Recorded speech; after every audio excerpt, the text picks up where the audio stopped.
Você pode pegar o seu boletim. Nós vamos orar de uma maneira diferente. Nós vamos fazer uma oração cantada. E a letra desse cântico está relacionado com o que nós veremos hoje na palavra.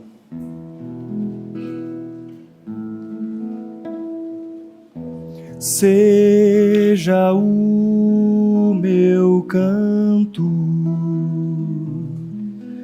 para sempre só para te louvar. Seja tão somente eternamente para te adorar. Que ele seja o recado que tu tens hoje aqui para dar,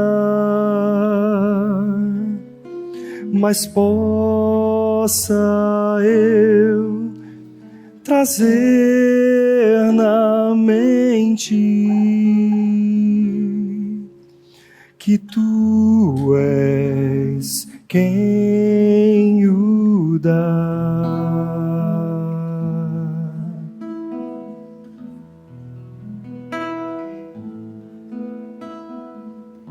Seja minha vida o padrão naquilo que eu falar, no procedimento, o exemplo aos fiéis levar. Na pureza grande e também na fé e no amor, mas possa eu lembrar-me sempre que dependo de ti, Senhor.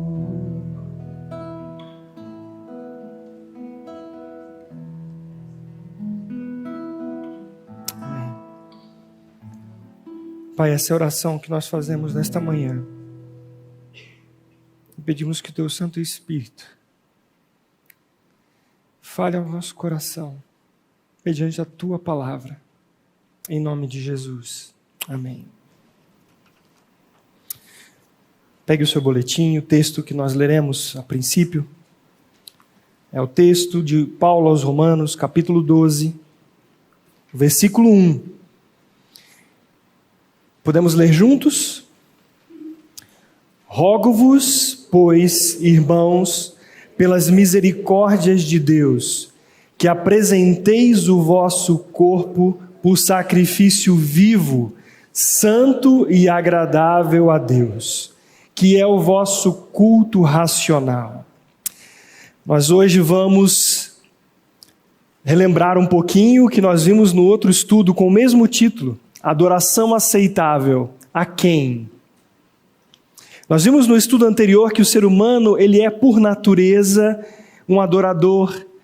E quem determina seu presente e seu futuro é aquele que está no trono, diante do qual ele se prostra.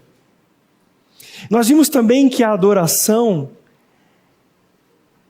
aceita por Deus é segundo o que Ele mesmo estipulou. E hoje nós vamos caminhar um pouco mais nesse assunto. O apóstolo Paulo, assim como o autor de Hebreus, deixa claro que a adoração a Deus parte da nova realidade de um reino elevado, o reino inabalável, não do império das trevas ou do homem, mas do reino de Deus. Somente a partir do reino inaugurado pelo Cristo ressurreto é que podemos viver com coração grato, com reverência e santo temor, assim como nós vimos no primeiro estudo no texto de Hebreus, capítulo 12, versículo 28 e 29. O apóstolo, no capítulo 11 da carta aos Romanos, essa carta aqui, nós temos o texto base, ele fala sobre a misericórdia de Deus, que não faz distinção entre judeus e gentios, e que Deus a todos encerrou debaixo da desobediência, a fim de usar com todos de misericórdia.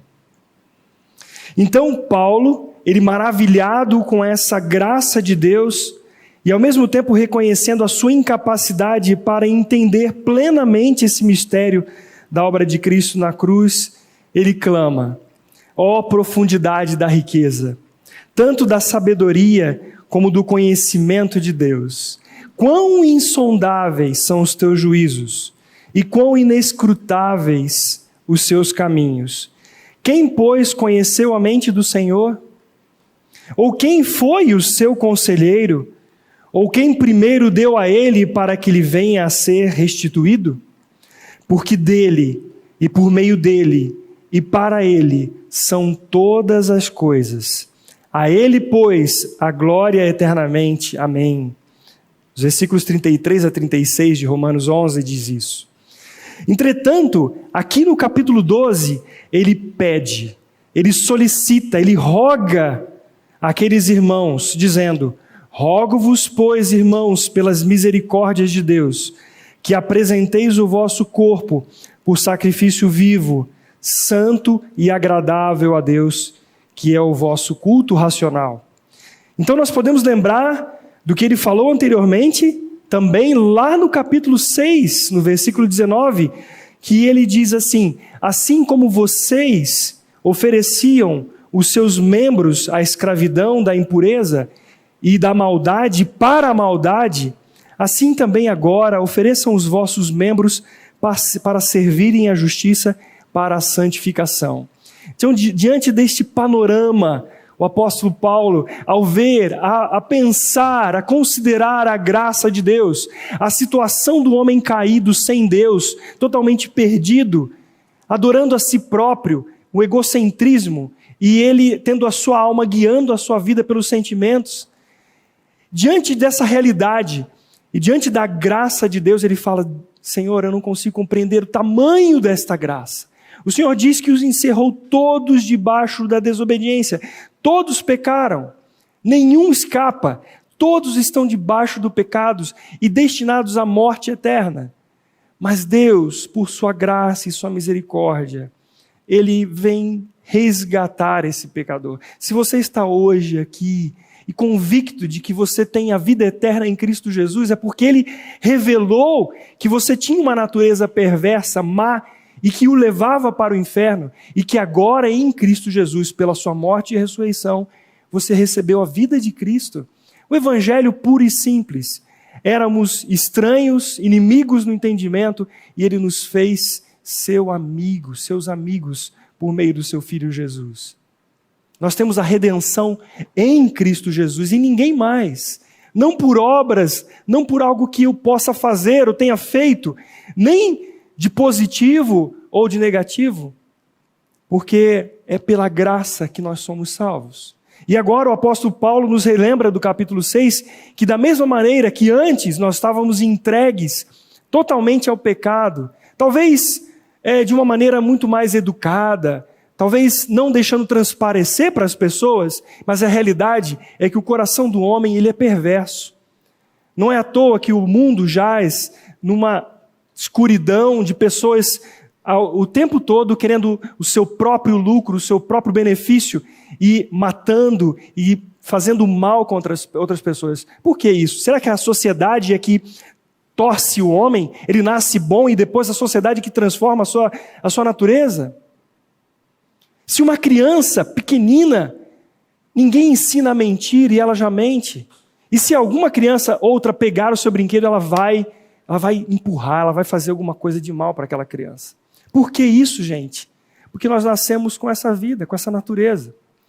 Mas o Evangelho, ele vem mudar essa realidade presente e futura, nos dando a perspectiva de uma vida, de fato, em alegria no Senhor, mesmo em circunstâncias difíceis. E Paulo diz assim, então agora, entreguem ao Senhor a sua vida em adoração. Vocês viviam escravidão, da maldade para a maldade, agora ofereçam o teu corpo por inteiro, corpo, alma e espírito, para servir à justiça, para a santificação. Então, indiscutivelmente, Deus, ele é digno de toda adoração. E o ser humano só encontra a verdadeira razão da sua existência quando o propósito de sua vida é glorificá-lo e ser plenamente satisfeito nele, plenamente satisfeito em Deus. E aí o apóstolo Paulo diz em Efésios capítulo 1, versículo 11 e 12 o seguinte: nele, digo, no qual fomos também feitos herança, predestinados segundo o propósito daquele que faz todas as coisas conforme o conselho da sua vontade, a fim de sermos para louvor da sua glória, nós, o que de antemão esperamos em Cristo. Deus nos criou, escute bem isso, Deus nos criou com o propósito de sermos para o louvor da sua glória. Mas quem? Nós, os que esperamos nele de antemão, lá pela obra da cruz, agora revelado a pessoa de Cristo, agora sim os olhos abertos para enxergar o reino de Deus. Então, qualquer propósito que entendamos fora desta realidade de Cristo, eu nele, ele em mim, essa união perfeita que Deus fez em Cristo na cruz. Fora disso, tudo o que nós vemos na natureza humana está centrado nele mesmo. Não é para a glória de Deus, é para a glória de si mesmo.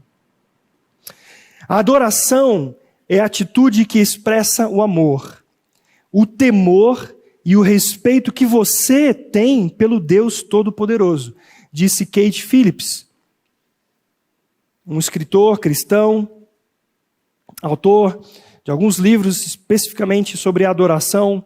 Tenho lido um livro dele.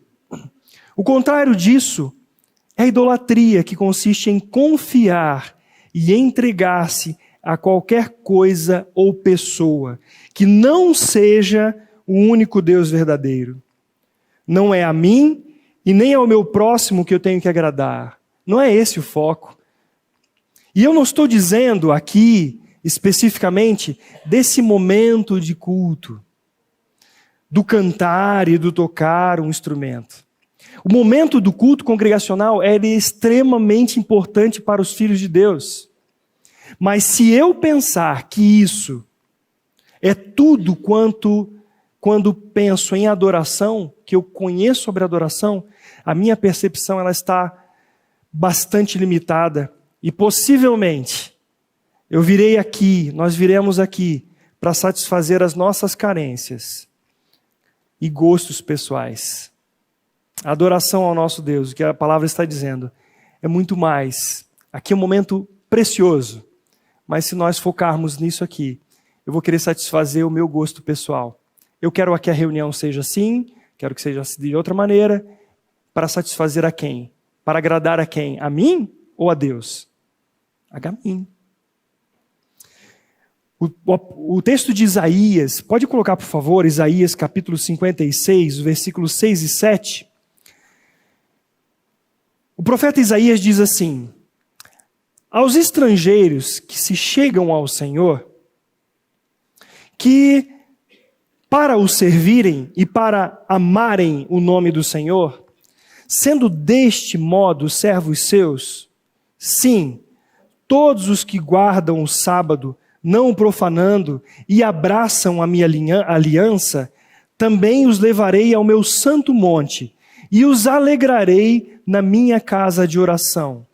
Os seus holocaustos e os seus sacrifícios serão aceitos no meu altar, porque a minha casa será chamada casa de oração para todos os povos. Vejam que o profeta Isaías está falando de uma realidade ainda veterotestamentária. Ele está olhando para a cruz, olhando para a obra da cruz. Mas ele está dizendo de uma realidade muito específica do povo de Israel. E ele, pensando nos estrangeiros, pensando em todos os povos que se chegam ao Senhor pelo testemunho do povo de Deus, ele diz que se essas pessoas tiverem um foco em amar ao Senhor, a servir ao Senhor e a abraçar, olha que interessante essa expressão, abraçar a minha aliança, abraçar aquilo que eu determino como processo e ainda esse contexto de adoração, de intimidade ao Senhor. Esse sim, eu vou fazer o seguinte com eles, eu vou levá-los para a intimidade, para o meu santo monte, e eu os alegrarei na minha casa de oração, na minha presença, na minha comunhão. Então aqui esse texto diz para nós que primeiro, antes do exterior, Deus está trabalhando em nosso coração para que sejamos de fato adoradores que o adorem em espírito e em verdade. Parafraseando John MacArthur, uma pessoa, ela não é tornada cristã confessando o nome de Cristo e em seguida acreditando e fazendo tudo o que ele mesmo quer. Não, não é assim. Não somos feitos cristãos por apenas dizer ou fazer certas coisas, ainda que sejam mandamentos bíblicos. Muito além de comportamentos adequados, um cristão é aquela pessoa regenerada que almeja conhecer, almeja obedecer à palavra de Deus. Sendo assim, a adoração cristã se desenvolve na frutificação para a santificação. Em Jesus Cristo, fomos tornados aceitáveis a Ele, aceitáveis a Deus. E o apóstolo Paulo diz aí, em Romanos capítulo 6, 22, vamos juntos? Agora, porém, libertados do pecado, transformados em servos de Deus, tendes o vosso fruto para a santificação e, por fim, a vida eterna. Vejam bem que Paulo aqui está dizendo para nós mais uma vez, primeiro vem um coração transformado. Primeiro vem a ação de Deus em nosso interior. Não é a vida cristã baseada em aparências. Não é baseado naquilo que nós damos a perceber às pessoas. Mas primeiro, nós somos libertos do pecado, transformados em servos de Deus. Então agora sim, agora, nesse processo que Deus está tratando com o nosso coração, o fruto que adora, que exalta o Senhor, é o fruto que nos separa, que nos faz santos em processo de santificação em Cristo Jesus. E esses esperam a vida eterna. Todas as vezes que vemos nas Escrituras um culto desagradável a Deus, é o homem que está querendo agradar-se e satisfazer seus desejos ególatras. Por mais ingênuo, por mais sincero que possa parecer, se a exaltação é dirigida ao homem, por meio da tradição ou satisfação de gostos pessoais, Jesus Cristo está fora do foco. Agora há pouco nós vimos aqui no anúncio da agenda do Congresso de Pastores, uma igreja sem Cristo. A igreja de Cristo sem Cristo. Ele está fora. Quando o homem, por mais sutil que seja, ele passa a ser o centro da adoração. Essa igreja, ela já não é uma igreja cristã. Ela é uma igreja sem Cristo. E quais são os critérios, então, critérios fundamentais para a verdadeira adoração cristã? Nós vimos um pouquinho lá no texto anterior, no estudo passado. Mas agora eu quero focar que antes de qualquer coisa, é necessário que a palavra de Deus seja o guia para todas as atitudes cristãs. Dentre os 5 solas da Reforma Protestante do século XVI, e esses solas são frases latinas que definem 5 princípios ideais da Reforma cristã, o sola Scriptura é a base para a adoração cristã que compreende todos os âmbitos da vida. Sem a revelação das Escrituras, do Verbo vivo Jesus Cristo, tudo que vem a seguir estará centrado no homem e, portanto, inaceitável a Deus. Você sabe quais são os 5 solas? Você já viu sobre isso? Já estudou um pouquinho sobre isso? Deixa eu tentar lembrar aqui com vocês. Sola Scriptura, sola gratia, sola fide, solo Christus e soli Deo gloria. Esses 5 pontos fundamentaram a Reforma Protestante. E o primeiro dele é a revelação das Escrituras. A revelação, espera um pouquinho, a revelação da palavra de Deus que vai apontar para quem? Para Cristo. Por isso, a palavra de Deus revelada, ela está revelando a pessoa de Cristo, que é o Verbo encarnado. Então, nós só temos salvação por meio da graça. Não há mérito nosso, o mérito é de Cristo. E é pela fé, não vem de obras, não vem de nada que possamos fazer. E é só o Senhor Jesus Cristo que faz isso. Diante desses 4 solas, vem o 5º, soli Deo glória. Somente a Deus toda a glória. E em se tratando especificamente da reunião do povo de Deus para adorar, quando a centralidade, preste bem atenção nisso, querido.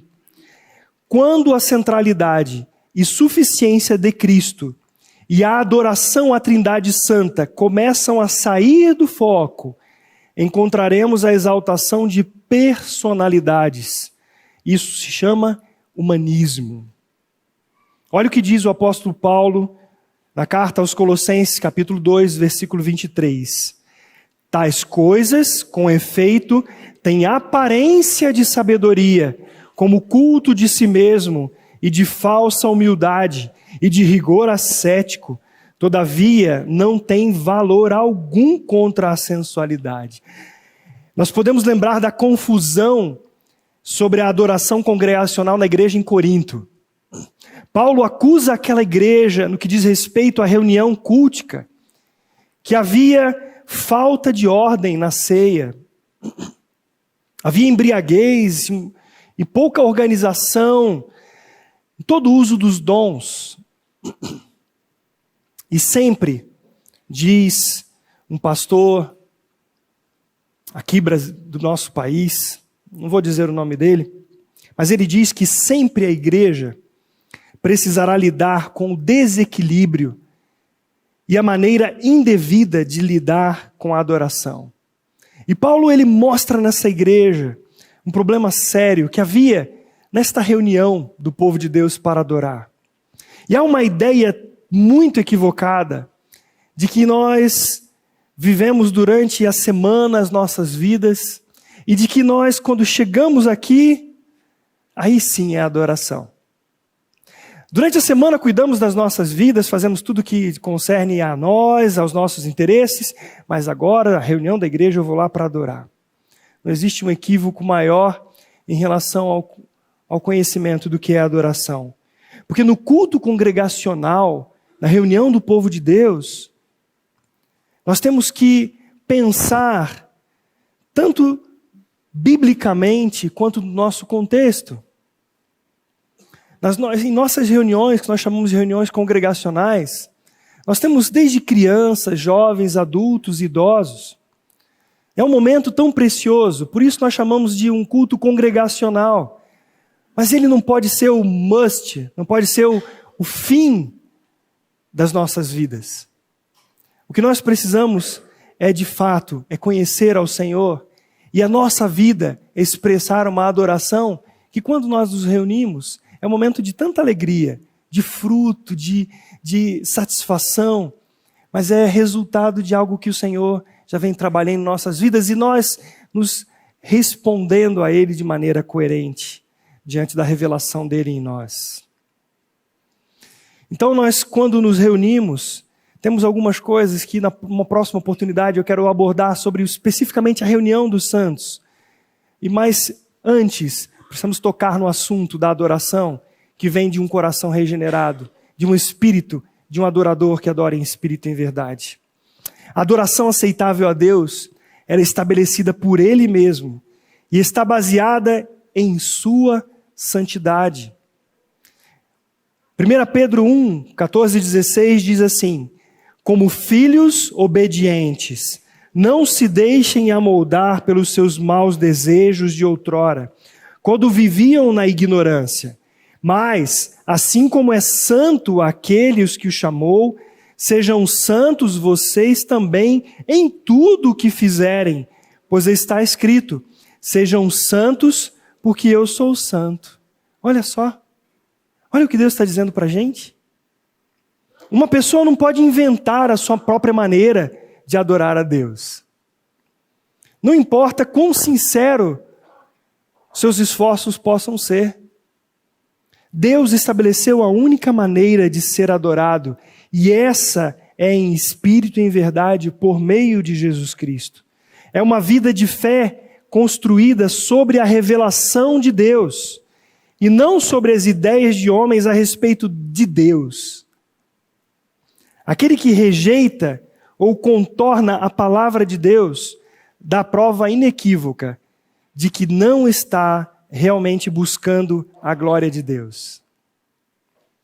A reunião da igreja que não estiver centrada na revelação da palavra de Deus, por isso o nosso culto, nós prezamos pela ministração da palavra, seja ela dita ou cantada, é a palavra de nosso Deus. É essa palavra como centralidade e suficiência, revelando a pessoa de Cristo. Ele é o centro e Ele é a suficiência para as nossas vidas. E não o foco em personalidades, e não em foco no meu gosto, na minha preferência, porque isso não se constitui verdadeira adoração a Deus. Voltando ao texto do boletim, para os filhos de Deus, a expressão sede santos, porque eu sou santo, nunca deve soar como um fardo, mas como o amoroso chamado de Deus, que identifica seus filhos e os atrai à comunhão por meio de Jesus Cristo. Alguém já disse que os dons divinos, de graça e de poder, acompanham as exigências de Deus. Não existe santidade produzida pelo ser humano, mas somente aquela gerada pela vida de Cristo no interior das novas criaturas. Perceba que se há alguma coisa que nós colocamos como de valor de nossas atitudes para agradar a Deus, nós estamos baseando toda essa santidade em algo que não se sustenta, que é a própria capacidade do homem de obedecer a Deus. Porque nós sabemos que a obediência à palavra de Deus, e aqui eu me refiro à santificação, a nossa separação daquilo que é impuro, daquilo que nós vemos que está totalmente voltado para o próprio ser humano e para a glória dele e a obra de Satanás na vida do mundo, das pessoas, ele muitas vezes pode se parecer com algo que é de verdade, mas ele não se sustenta, porque quem sustenta em nós é o próprio poder de Deus pela vida de Cristo, Ele quem sustenta as nossas vidas, a santificação para a glória dEle. Então essa expressão de Deus, sede santos porque eu sou santo, nunca deve ser um peso para as nossas vidas, mas deve ser assim um privilégio de nós sabermos, Senhor, eis-me aqui, eu entrego a minha vida, o meu corpo, a minha alma, o meu espírito para a Tua glória, santifica a minha vida para a Tua glória. No culto cristão, há aspectos visíveis e aspectos invisíveis. O Salmo 19, 14 diz assim: as palavras dos meus lábios e o meditar do meu coração sejam agradáveis na Tua presença, Senhor, rocha minha e redentor meu. Muitos usam os jargões comuns dos meios evangélicos como se fossem palavras mágicas, dizendo amém, aleluia, louvado seja Deus. Essas palavras podem ser tão vazias quanto um bom dia, tudo bem, dito da boca para fora, sem a consciência e o desejo por trás dessa expressão. Então, esses aspectos que o texto nos diz do Salmo 19:14, palavras dos lábios, nós conseguimos ouvir, meditar do coração nós não conseguimos. Mas tanto um quanto o outro, a oração do salmista é que sejam agradáveis na sua presença. E para quem que ele ora? O Senhor, a sua rocha, o seu Redentor. O salmista está buscando, está confessando a intimidade dele com Deus. Senhor, eu quero sim testemunhar, mas esse testemunho, ele vem de algo que está sendo produzido no meu coração. Se for só de lábios, ele não se sustenta, é aparência. Mas se é do coração, isso vai encher tanto as nossas vidas, que o fruto dos lábios que confessam o nome do Senhor serão para a glória dele. Exaltarão ao Senhor.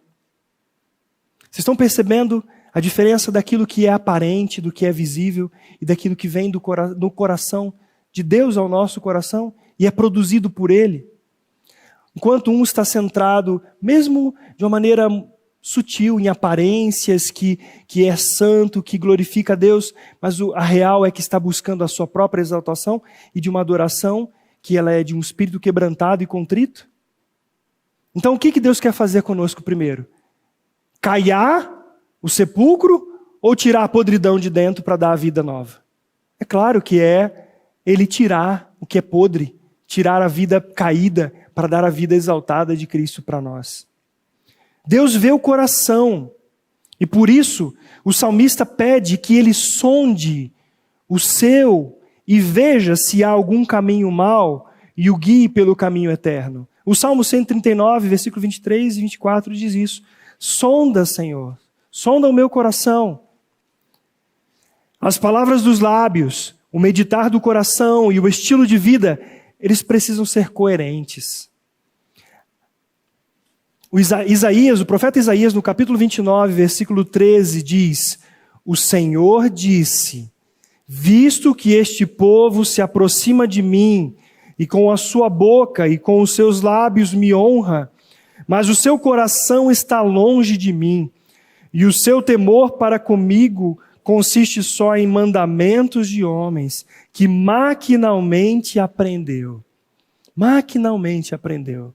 Bonitinho. Eu aprendi a ir à igreja todo domingo, eu aprendi com os meus pais a ficar sentadinho no banco, a ficar comportadinho ali. Eu aprendi que um cristão, ele não pode dar mau testemunho. Eu aprendi que ele tinha que ler a Bíblia todo dia, que tinha que orar. Eu aprendi isso. Mas tudo isso não passava de religião. Até o dia que o Senhor mostrou para mim quem eu era de fato. Aí sim, diante da realidade da minha natureza perversa, mesmo caiado, mesmo bonitinho, mesmo tendo subido num púlpito aos 12 anos de idade, isso não valia nada para Deus. Foi necessário o Senhor revelar que eu precisava nascer de novo, que eu precisava de uma nova vida. E agora, Eric, você é perfeitinho, não erra em nada? Não. Eu estou sendo trabalhado como você, a cada dia, na salvação da minha alma. Ou seja, mais de Cristo, mais dele, mais ele mostrando o quanto eu careço da graça e da misericórdia dele.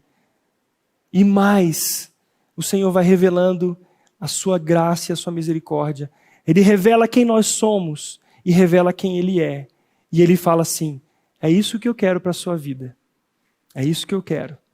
Uma vida que anda de verdade, em temor, em obediência, não porque você está querendo ser um bem comportadinho.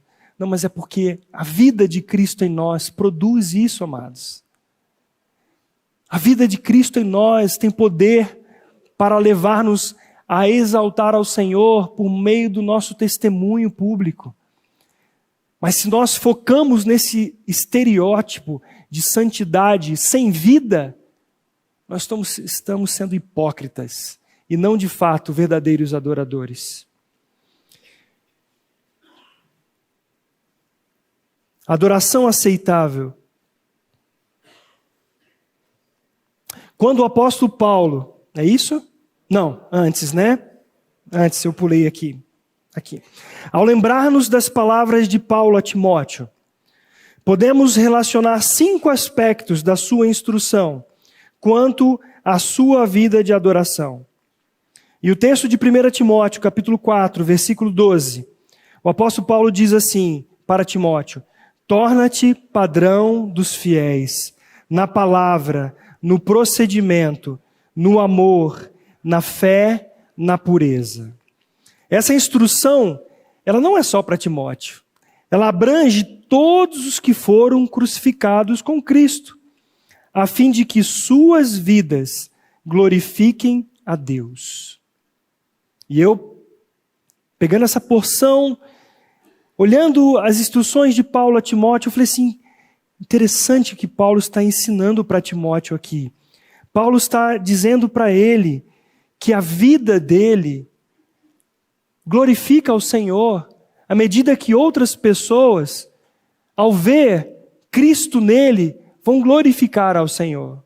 Então Paulo diz, torna-te padrão dos fiéis, na palavra, no procedimento, no amor, na fé e na pureza. Um coração regenerado, ele glorifica a Deus por meio do testemunho genuíno da vida cristã. Não há como sustentar uma falsidade por muito tempo. Se alguém está em Cristo, é uma nova criatura.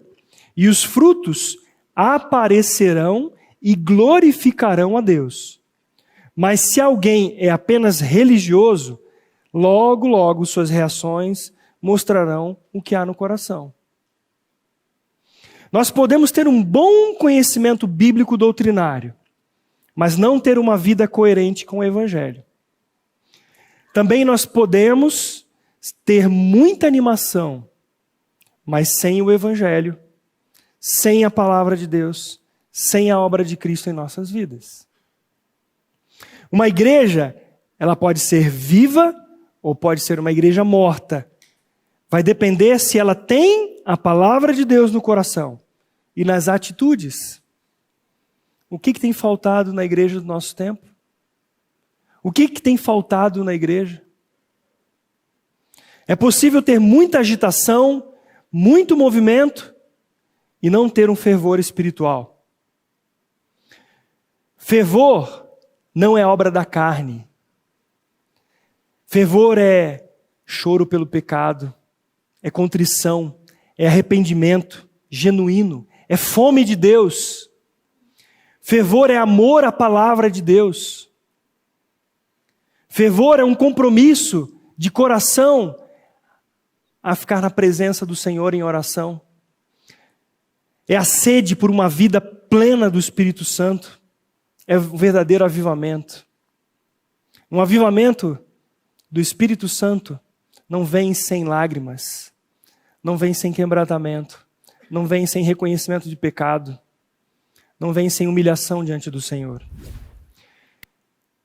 E ao vermos as estatísticas do nosso tempo, comparando aquele que se diz povo evangélico com o povo que não é evangélico, as estatísticas são muito parecidas.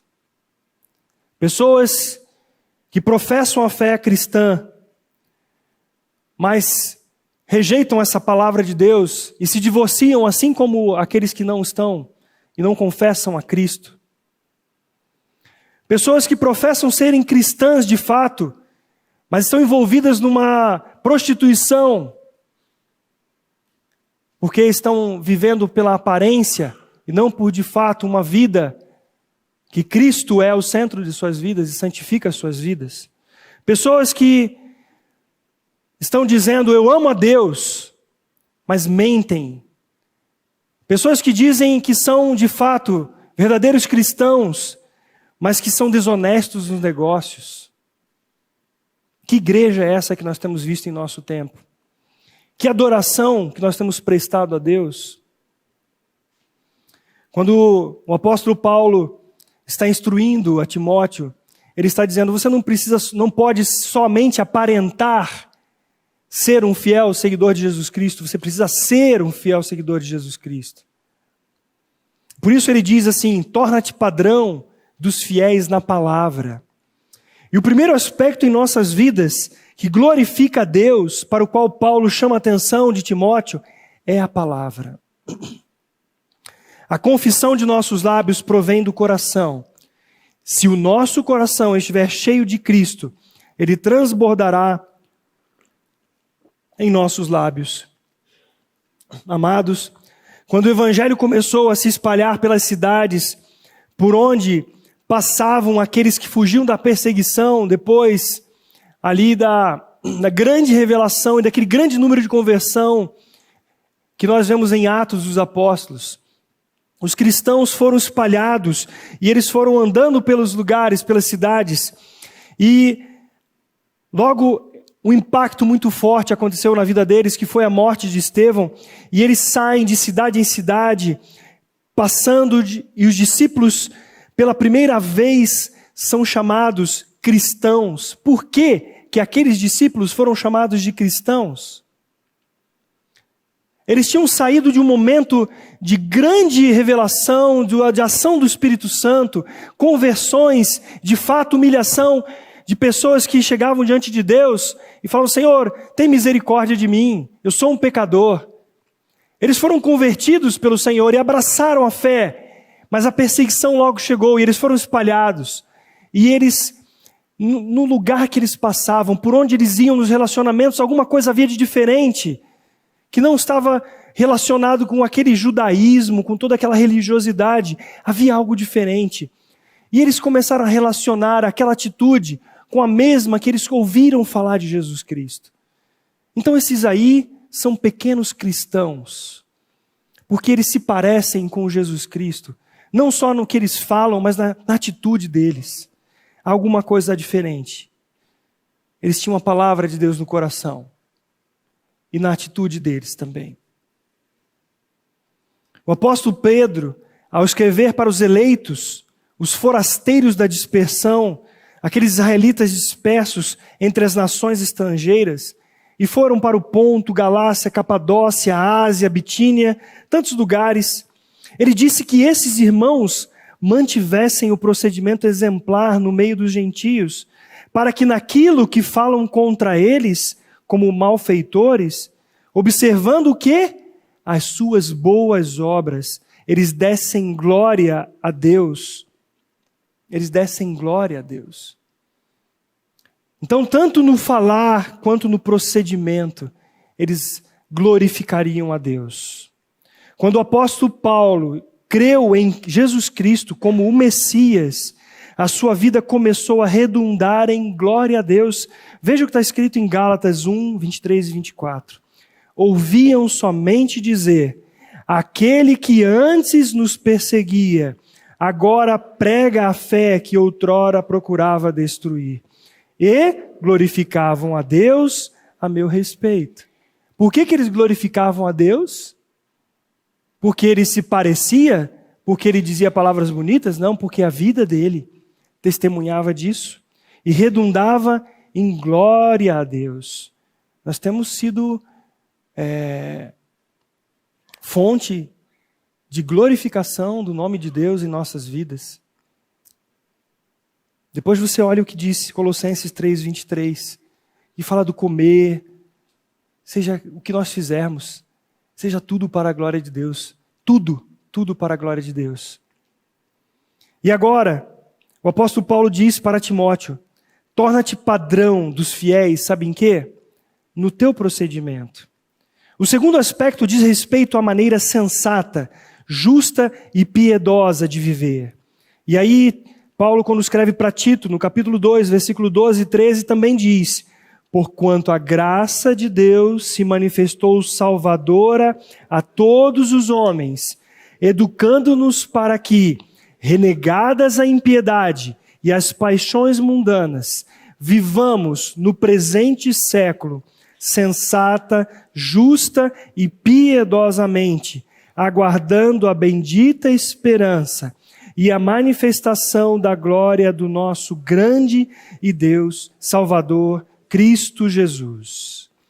Um procedimento agradável a Deus parte da piedade, que não consiste em uma lista de regras a seguir, mas do amor, da submissão e fidelidade a Deus.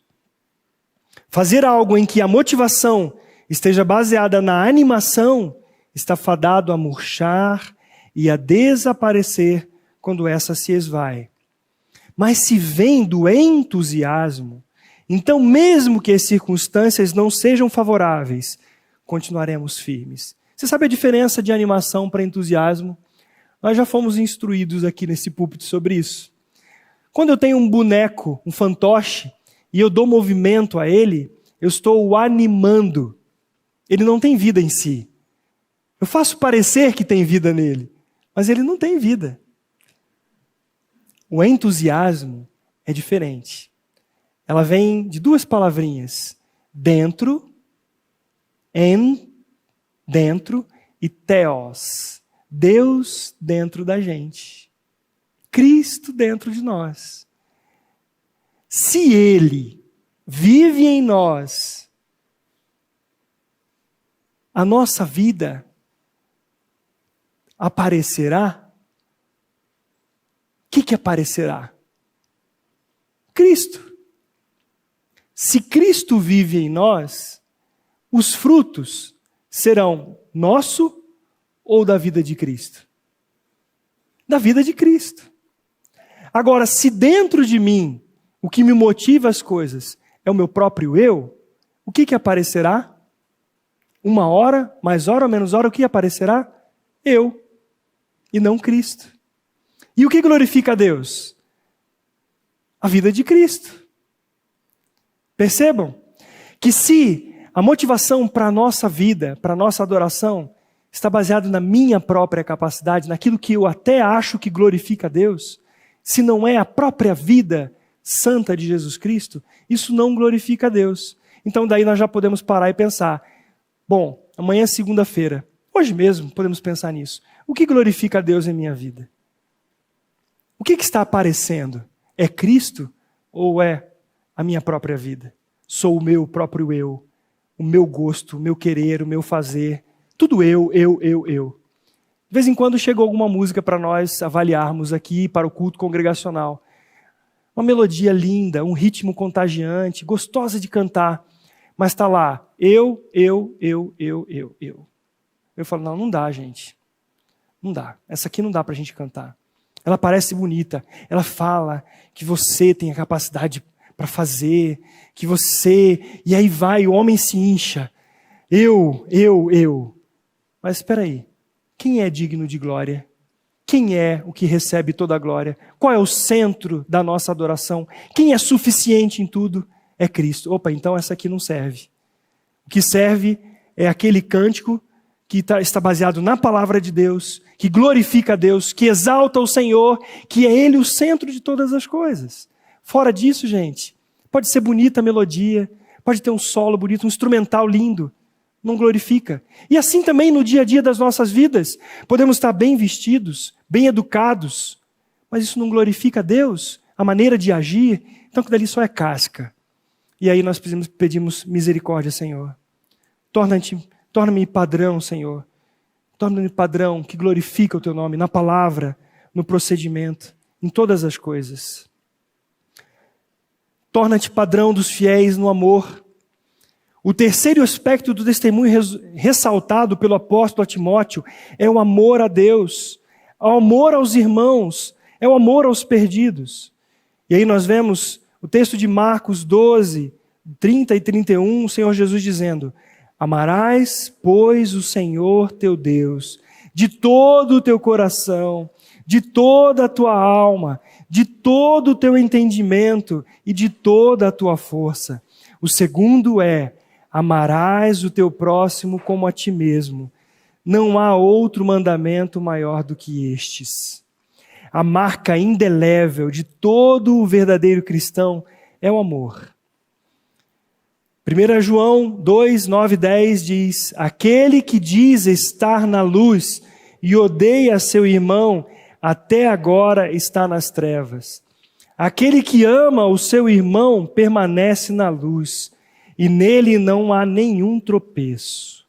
Quando expressamos o amor de Cristo uns pelos outros, no perdão, na misericórdia e na graça, Deus é glorificado.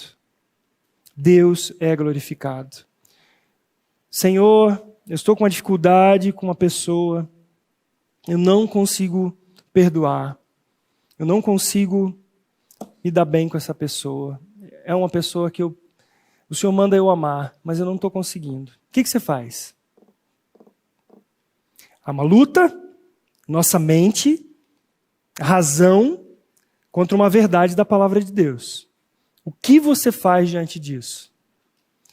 Quando a situação entre um marido e uma mulher está crítica, é um faísca para tudo quanto é lado. Não tem bom dia mais, não. Acorda, cada um para o seu, cada um faz o seu lado. Tem crianças, os dois vão lá, fazem as coisas, dão um café, o outro vai trabalhar, sustenta a casa. Está tudo aparentemente bonito, mas o casal está triscando fogo. Está querendo matar o outro. Fala assim, não tem mais jeito. Separar, porque... Aí você encontra a palavra assim, vocês não se separem. Aí os fariseus questionam para Jesus, viu? Mas por que Moisés deu carta de divórcio? Aí Jesus fala assim, porque é dureza do coração.